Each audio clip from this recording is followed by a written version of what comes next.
Good afternoon, students.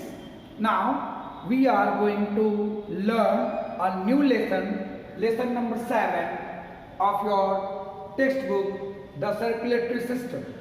And in this chapter, we are mainly going to focus on these three topics, that is circulatory system, what is the circulatory system consist of, what is the function of the circulatory system, and what is blood, means its definition and its composition.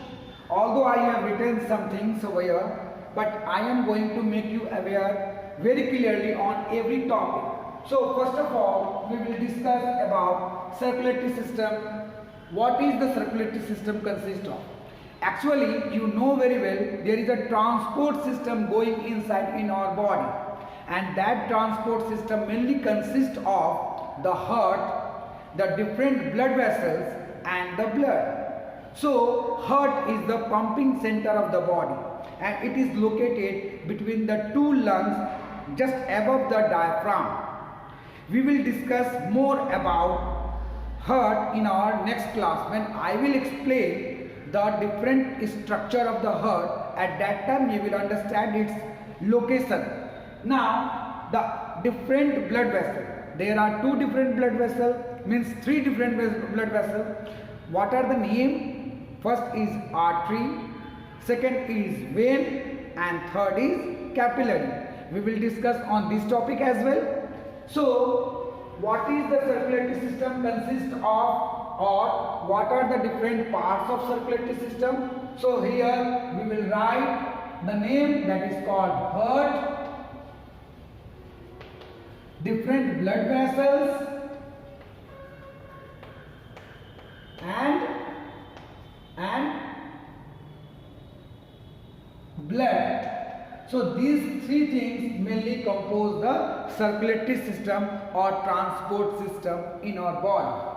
So the next topic comes, what is the function of circulatory system? The main function of the circulatory system is to transport the different kind of substances from different part of the body to the different other part of the body. Suppose oxygen we take or we breathe in through our nose, and the oxygen mainly, obviously the different types of gases enter in our lungs, but oxygen is taken with the help of the blood to the different part of the body, and that is controlled by heart. Means heart help in the flow of the blood to the different part of the body. So by these things we come to know that blood take the oxygen from the lungs and distribute throughout the body or transport throughout the body. Similarly, the hormone you have already studied in your earlier classes, that hormone is secreted from the endocrine gland, and these hormones are directly poured into the blood. So blood help in the transport of hormone. So there are different functions of the blood as well, but what is the main function of the circulatory system? The main function of the circulatory system is to transport the different kinds of substances like oxygen, carbon dioxide, different kinds of food materials like glucose, like protein, and different kinds of salts like sodium chloride, potassium, ions, and you can say many other substances as well, water as well. So main function is to transport hormone also, as I explained earlier, hormone also. So these are the main functions of the circulatory system. It helps in the transport of this kind of substances.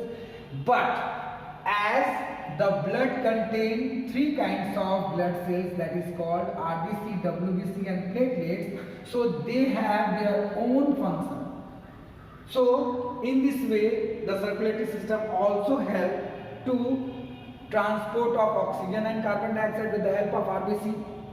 WBC help to provide the immunity in the body. We will discuss about it. And platelets help in the coagulation of the blood at the site of injury, and in this way it helps to prevent or protect the blood to get outlet, means it protect the blood so that it cannot go out of the body. So in this way we come to know that there is a huge functions of circulatory system. Now the topic comes that is called blood. What is blood? Blood is the fluid connective tissue. Means it is a connective tissue because it connects the different system of our body, and as it is in fluid condition, that's why it has been defined as blood is the fluid connective tissue. It is in fluid condition and connect the different system. Now, what is the composition of blood? So, blood is a fluid connective tissue. Now another question arises, what is the blood? What is the composition of blood? Blood mainly consists of two kinds of substances, that is pale yellowish watery substance, that is called plasma. When you will take the blood in a test tube and you allow the blood to settle down, the heavier particles settle down at the bottom, and the lighter yellowish, pale yellowish liquid present at the above of the solid particles, and this liquid part is called plasma. So plasma consists almost 55% in the blood. Means blood consists 55% of plasma, and it is the fluid or liquid part of the blood which is pale yellowish in color. Plasma consists of around 90 to 92% of water, 6 to 7% of organic matter like protein, glucose, etc. And about 1 to 2% of organic salt. As I already told you, this kind of salt will be present. Calcium ion, hydrocarbonates, these kind of substances are present. Okay. So these all are come under inorganic salts. So plasma contain water, that is 90 to 92%, organic matter like protein, glucose, etc. and hormones also around 6 to 7%, and inorganic salt present around 1 to 2%. Now blood cell, it is the solid part of the blood. This solid part which settle down at the bottom of the test tube is called blood cell. Blood cell mainly composed of three kinds of cells, that is called RBC. You know it very well. It is named as red blood cell. WBC, white blood cell, and platelets, it is also called thrombocyte. So red blood cell is actually red in color due to hemoglobin. Red blood cell is just like a oval or circular structure that is deep or concave at the middle. Concave means if you will see by side, it will be seen just like this. It is concave at the middle and blunt or blunted from the outside. So this is the structure. Okay.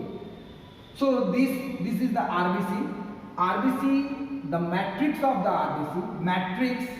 RBC contain a kind of protein that is called hemoglobin,